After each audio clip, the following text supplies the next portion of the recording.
계절이 바뀌는 좋은 때인데요, 여러분. 이번 봄에도 하나님의 은혜와 동행하시길 바랍니다.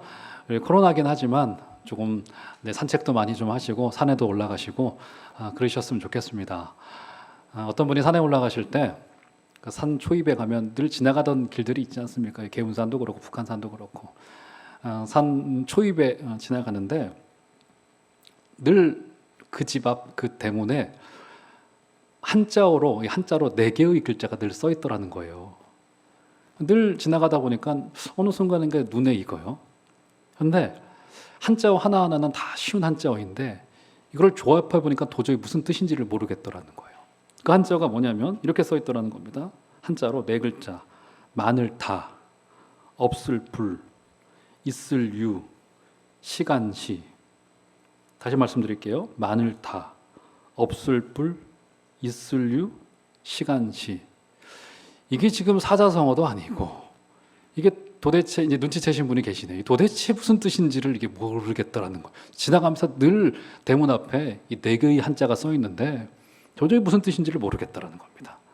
그래가지고 궁금증을 참지 못하여서 어느 한 날은 또 산에 올라가던 중에 대문을 두드렸대요. 대문을 두드립니다. 그랬더니 머리에 하얗게 눈이 내리신 우리 할아버님, 우리 나이가 지긋하신 어르신이 나오시더라는 거예요.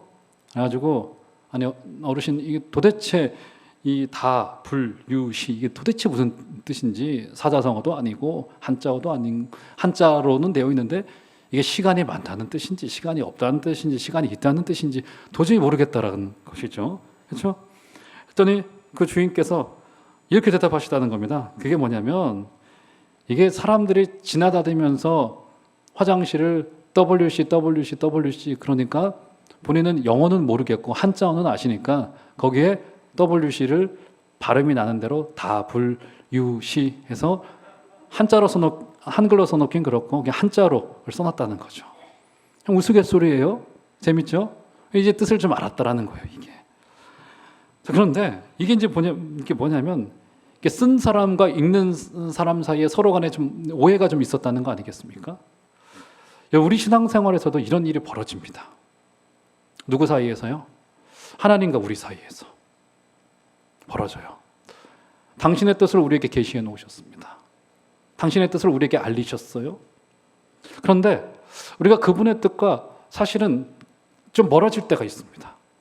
우리가 부족하여서 모를 때도 있고요. 그리고 의도적으로 하나님의 말씀을 외면할 때도 있고요. 그리고 때로는 의도적으로 멀리하고 싶을 때도 있습니다. 그러다 보면 어떻게 되는 겁니까? 눈 떠서 아침에 일어나고 보니 화장실에서 이불 펴고 우리가 누워 있을 수도 있는 거예요. 그런 일이 하나님과 우리 사이에 발생되어지기도 합니다. 여러분, 우리가 만약에 화장실을 안방으로 잘못 알고 그것을 활용했다면 그다지 문제가 되지 않을 수 있습니다. 더러울 뿐이죠.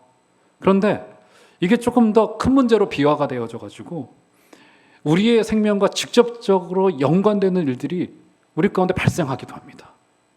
그 대표적인 경우가 바로 오늘 갈라디아서를 작성했던 바울이 갈라디아 지역의 여러 교회들에게 했던 말들입니다. 지금 갈라디아 지역에 있었던 이 문제들은 굉장히 심각한 문제들이었습니다.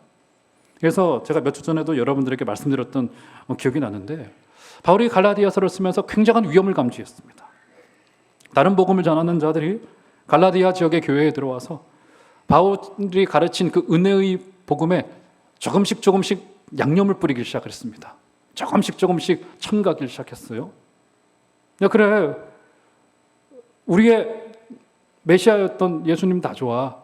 그런데 우리가 지켜온 그 전통들, 우리의 선민의식들, 우리의 이스라엘 백성됨 이런 것들도 중요하지 않겠어? 그렇게 하나둘씩 양보하다가 어디까지 갔냐면 그걸로만은 안 되는 거야. 교회가 운영되려면 말이야. 이런 식의 이야기가 벌어져 오면서 진짜 복음이 무엇인지가 점점 더 흐려지기 시작한 겁니다. 이 문제를 사도 바울 선생이 얼마나 위협적으로 봤냐면 서신서 전체를 통틀어서 이 갈라디아 지역의 성도들에게 편지를 보낼 때만큼은 그는 아예 인사말을 하지 않습니다.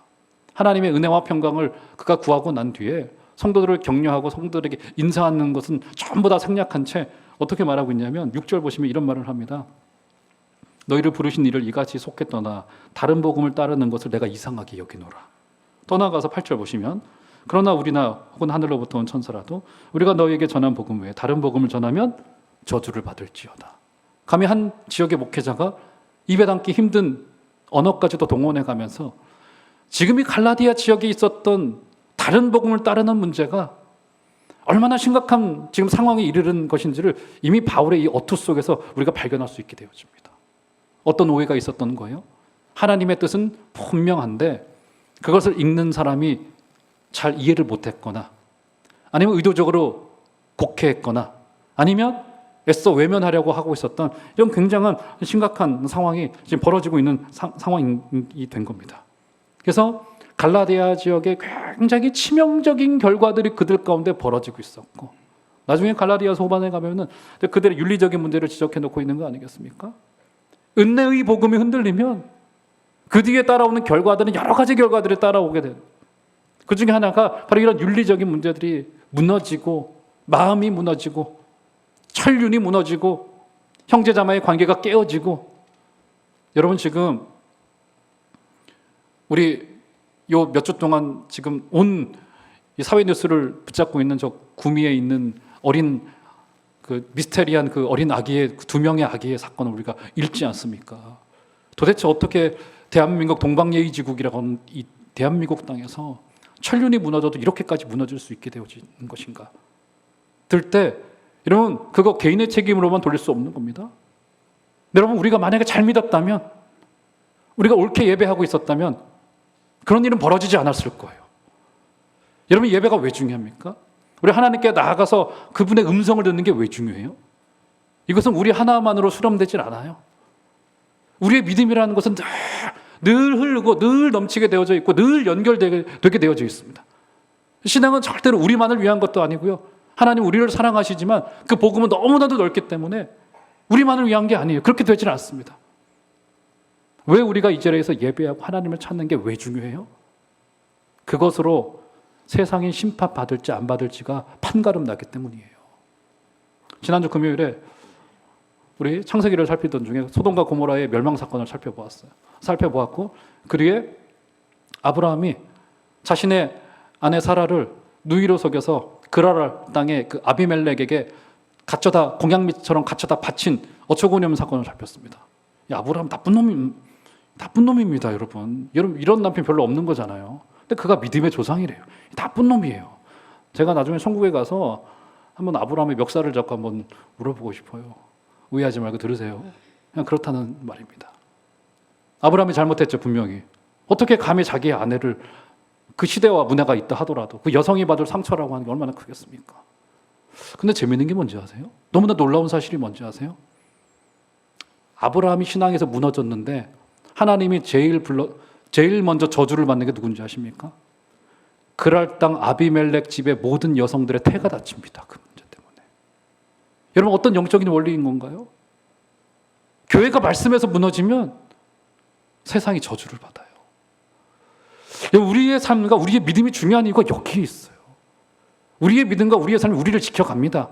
그런데 거기에서만 멈춰지지 않아요. 우리가 잘못 믿으면 세상이 저주를 받아요.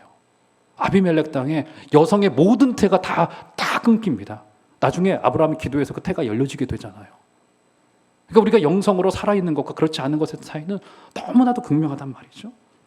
즉 갈라디아 지역에서 일어났던 이 오해가 마치 다불유시처럼 하나님의 그 뜻과 그것을 읽고 그 앞에 서 있는 사람들의 그 간극이 너무나도 멀어져 있었고 그 문제가 굉장히 치명적인데 파고들고 있었다는 사실을 우리가 확인할 수 있는 겁니다. 대적자들은 바울 복음을 대적하기 위해서 바울의 사도권에까지 시비를 겁니다.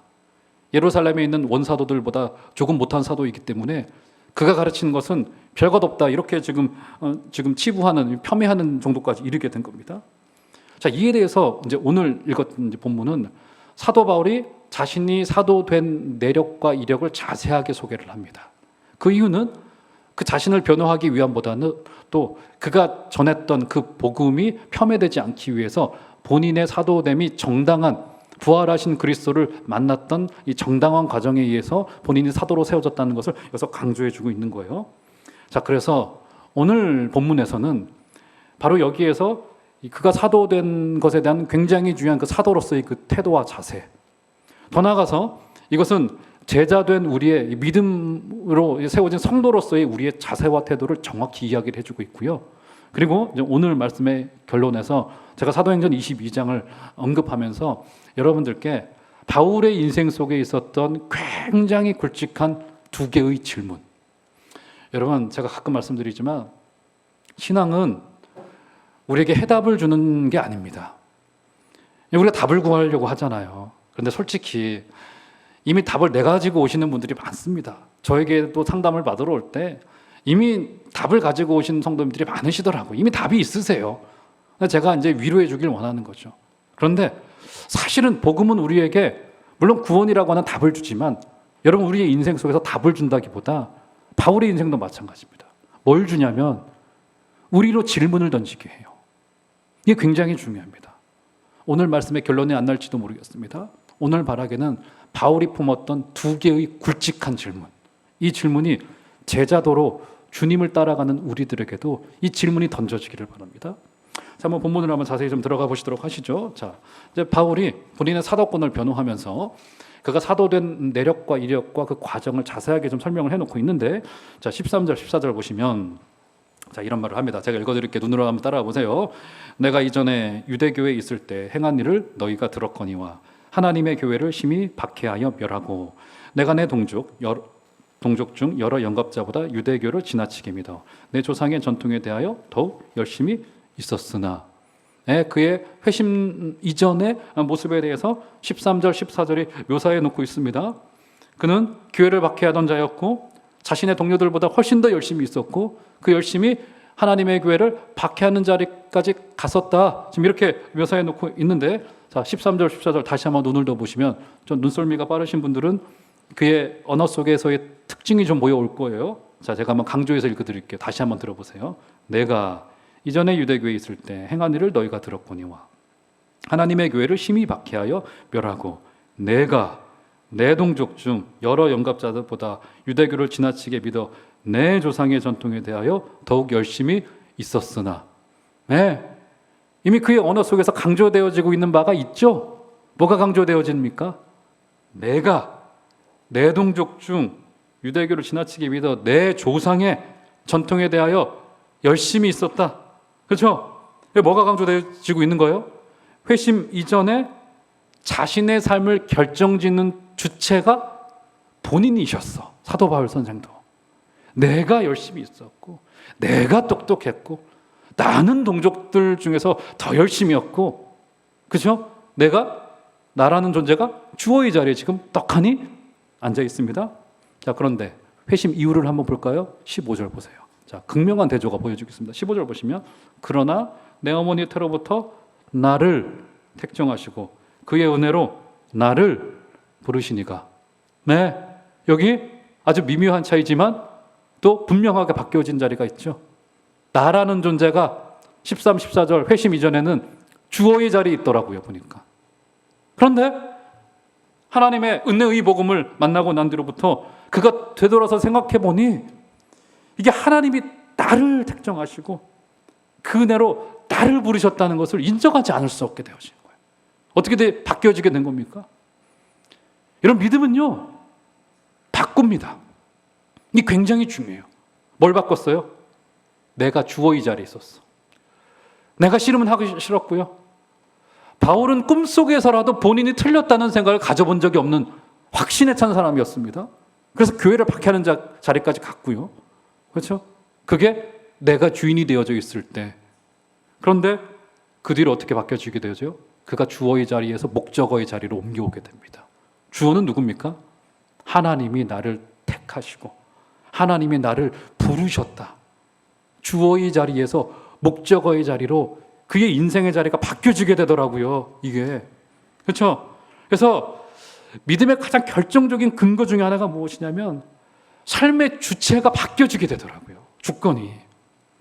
여러분, 그래서 회심 이전의 삶을 주관하는 이가 바울에게는 적어도 자기 자신이었습니다. 내가 권리가 있다고 생각했어요. 내가 믿고 있다고 생각했고요. 내가 줄 수 있다고 생각했고 내가 핍박하고 있는 것도 당연하다고 보았단 말이죠. 여러분 재미있는 일이 한 2주 전 정도쯤에 우리 교회 가운데 있었습니다. 여러분 잘 모르실 텐데 여러분 요즘에는 주중에 우리 교회 뭐 많은 성도님들이 오고 가지를 못하시지 않습니까? 작년 이후로부터 코로나 때. 그러다 보니까 우리 교회 이제 마당 그 주차장이 그리 넓지도 않은데 그 인근 이제 종암동 주민들이 이제 교회 모임이 이제 없는 걸 아시고는 여기 차들을 많이 내세요. 주중에 여기 주차장 꽉 차 있습니다, 여러분. 와보신 분들은 알겠지만 뭐 없을 때도 있고 그래요, 자리가. 근데 뭐 교회 뭐 모임이 잘 없으니까 또 주민들을 우리가 섬겨야 되는 문제니까 당연한 거죠. 그다음 3주 전이었나요? 우리 수요예배를 이제 현장에서 막 복귀해서 얼마 되지 않았을 때, 뭐 저는 이제 잘 몰랐었습니다. 마침 제가 그 현장에 없었기 때문에. 그런데 수요예배 즈음 와서 이제 우리 교육자님들이 전화를 해서 그래도 이제 공예배니까 차를 빼달라고 하면 거의 99%의 또 이 주민들께서는 또 흔쾌히 차를 빼주세요. 근데 그 중에 이제 한 분이 난리가 난 겁니다. 아니 왜 지금 뭐 예배를 하느냐에서부터 시작을 해가지고 왜 이러냐고 여기가 뭐 하여간 그런 식의 태도인 겁니다. 그래서 뭐 난리가 나름 났었어요. 그래서 뭐 저를 찾아오겠다. 근데 제가 또 마침 자리에 없어서 저를 찾아오지 못하시더라고요. 그 다음 날도 또 왔었대. 목요일 날 와서도 담임 목사 어디 계시냐. 난 등록하고 그럼 차를 대놓겠다. 일주일 내내. 뭐 이렇게 된 상황이 된 거죠. 오시면 제가 또 전도 좀 하려고 했더니 뭐 저를 찾아오지 않으시더라고요. 제가 그걸 보면서 야, 이건 뭐 쉬운 말로 이제 호의가 계속되다 보니까 이게 권리인 줄 안다고. 그래서 하여간 난리가 났더랬어요. 뭐 주중이니까 이제 어쩔 수 없었겠죠. 오시면 잘 다독거리고 교회 등록하시라고 좀 권해드리려고 했는데 아직 만나 뵙지는 못했습니다. 그분 저는 얼굴을 몰라요. 근데 어떻게 되어져요? 이 주인의 자리가 바뀌어지고 말았어요. 주인이. 그러니까 교회가 객체가 되어져서 우리가 죄송하다고 하고 이해해달라고 뭐 이런 식이 되어졌더라고요. 여러분 혹시 이런 상황 아닐까 우리의 인생이? 이런 믿음이라고 하는 거는요, 우리 예수님을 구원자로 고백하는 것과 동시에 무엇이 여기에 동시에 수반되어져야 되냐면 그분을 우리의 삶의 주권자여 주인으로 모셔드리는 일까지를 포함하는 것이 믿음인 겁니다. 이게 제자됨의 굉장히 중요한 도리 중에 하나인 거라고요. 삶의 주체가 완전히 바뀌어지게 되는 거라고요. 사랑하는 여러분, 저 여러분들의 삶 속에 정말 우리 주님께서 구원자이실 뿐만이 아니라 그분이 주인 되어주시는 우리 복된 은혜와 결심이 다 있게 되기를 주의 이름으로 축원합니다. 지금 갈라디아 지역의 유대 출신 기독교인들에게도 이것이 큰 도전거리였었습니다. 왜요? 그들에게 왜 이것이 도전이었고 문제였을까요? 왜냐하면 유대인들에게는 남다르다라고 하는 선민의식이 있었습니다.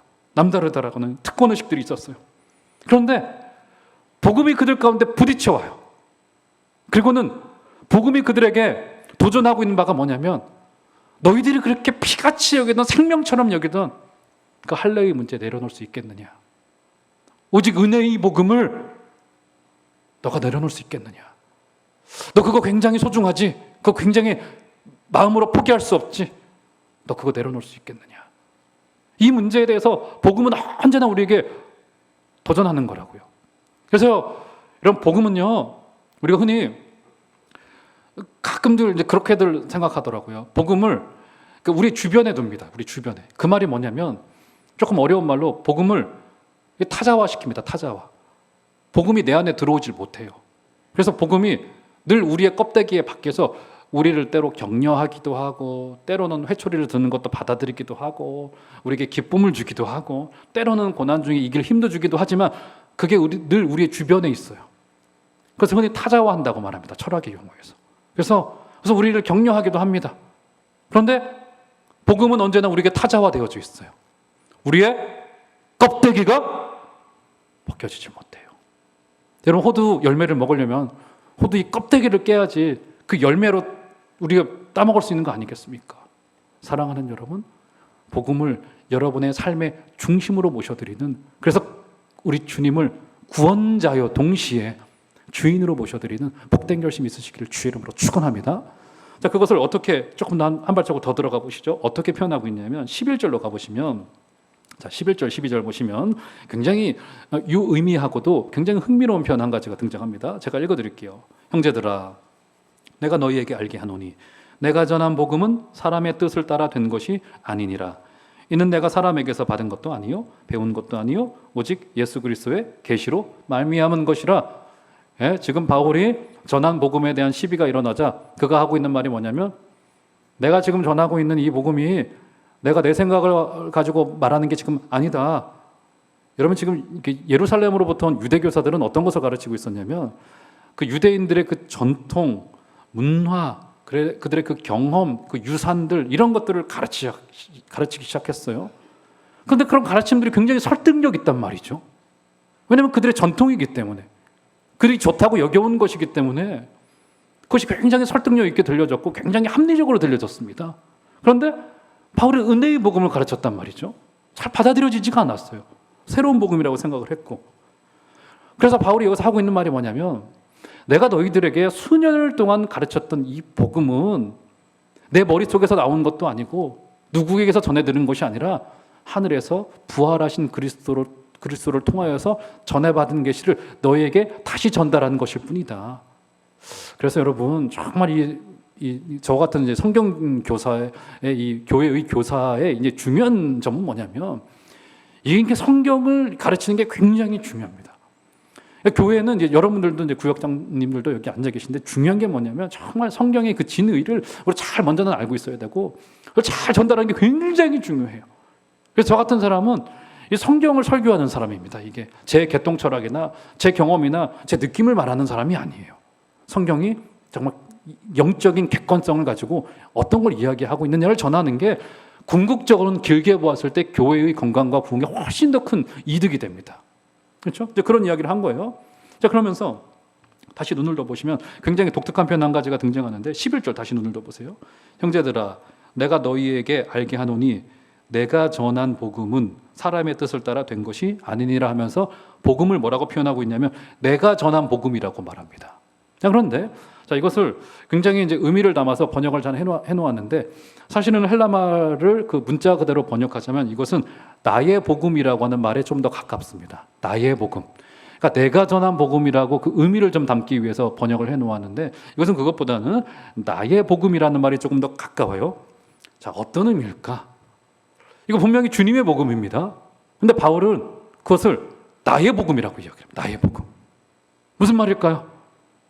예수님의 복음이 그의 복음이 된 거예요. 이게 지금 예수님께 받은 그 복음이 바울이라는 한 개인의 말과 삶을 통하여서, 특별히 그의 심정을 통하여서, 그들의 삶을 통하여서, 그의 고통과 그의 기쁨을 통하여서 갈라디아 지역의 교회들에게 전달되어지고 있었던 거라고요. 바울의 가치관, 바울의 삶 전체가 동원되어진 복음이었던 거라고요.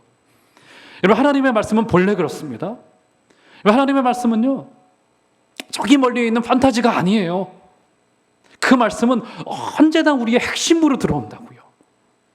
아까도 말씀드렸듯이 우리가 호두를 껍질을 깨야만이 그 열매를 먹을 수 있듯이, 사랑하는 여러분, 혹시 우리를 덮고 있는 껍데기가 있다면 우리 그 욥과의 고백과도 같이 내가 적신으로 왔사오니 적신으로 주 앞에 서겠다고 말했던 것처럼 우리 껍데기를 내어버리고 정말 주님 앞에 그 알맹이로 설 수 있게 되어주시는 여러분들 되시기를 주의 이름으로 축원합니다. 말씀은 우리 옆에 있는 거 아니고 우리 주변에 있는 거 아닌 거라고요. 우리 수단도 아닌 거고요. 바울의 복음이 되었듯이 이것은 우리의 복음인 거고요. 우리 마음을 바꾸는 문제인 거고요. 사랑하는 여러분, 이 복음이 여러분들을 이겨가게 되시는 우리 정말 하늘의 놀라운 기적과도 같은 역사가 있게 되어지시기를 주의 이름으로 축원합니다.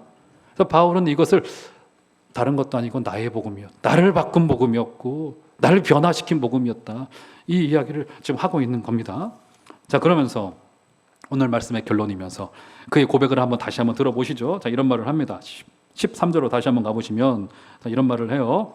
내가 이전에 유대교회에 있을 때 행한 일을 너희가 들었거니와 하나님의 교회를 심히 박해하여 멸하고 내가 내 동족 중 여러 영갑자보다 유대교를 지나치게 믿어 내 조상의 전통에 대하여 더욱 열심히 있었으나, 자기 고백이죠.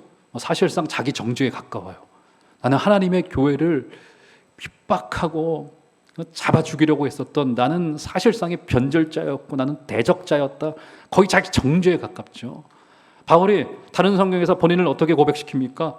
그는 가말리알의 문화생이었습니다. 8일 만에 할례를 받았어요. 히브리인들 중에 히브리인이었습니다. 베냐민 지파 출신으로서. 사울 왕이 있었던 베냐민 지파는 상당히 앞서가는 지파로 알려졌거든요. 히브리인 중에 히브리인이요. 율법으로는 흠이 없는 자라고 말합니다. 바리새인이었고요. 그는 율법의 교사였었습니다. 그는 단순히 지식에만 머문 사람이 아니라 율법에 꽂히다 보니까 그가 옳다고 생각하는 것 때문에 어디까지 가요? 하나님의 교회를 핍박하는 행동가로서의 면모를 보이기도 했습니다. 이 정도의 인물이었어요. 그는 자신이 틀렸을 것이라고는 꿈에도 생각하지 못했습니다.